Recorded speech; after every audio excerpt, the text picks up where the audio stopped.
Wow! Salamat sa Diyos na maganda ang aming pag-island hopping sa Gigantes Island. So, pupunta tayo ngayon sa Tangki Lagoon. Ayan, ang ganda ng Tangki Lagoon. Makikita niyo. Napakaganda, kaya thank Tangki you. Lagoon.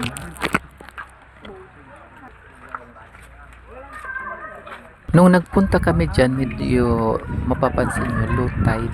Pero okay siya.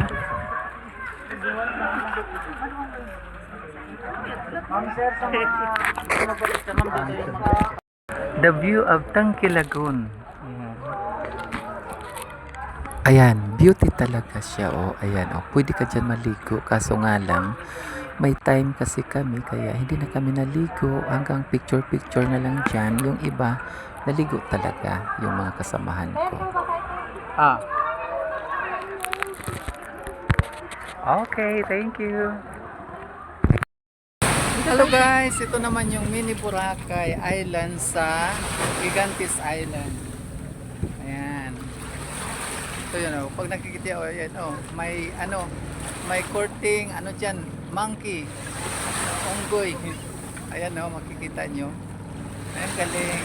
Diba? Ayan. Find din yung ano niya. Yung parang ano rin oh. Yung, ayan. Oh.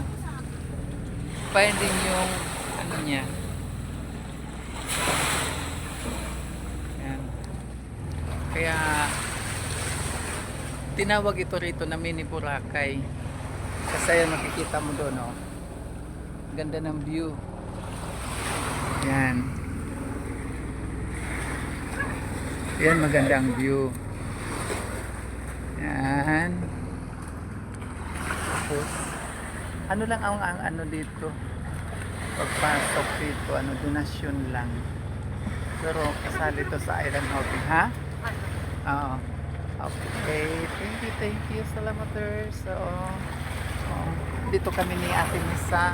Mini Boracay. Thank you. Salamat. The last island of Gigantes. Last of island of island hopping is Antonia Island. This is the Antonia in Gigantes. Yan. Ayan. Thank you, salamaters. Thank you. Thank you, Gigantes Island. Thank you, salamaters. Thank you, Antonia Island. Thank you, Lagoon. Thank you, Boracay Island. Thank you, Mini Boracay. Salamaters. Ingat.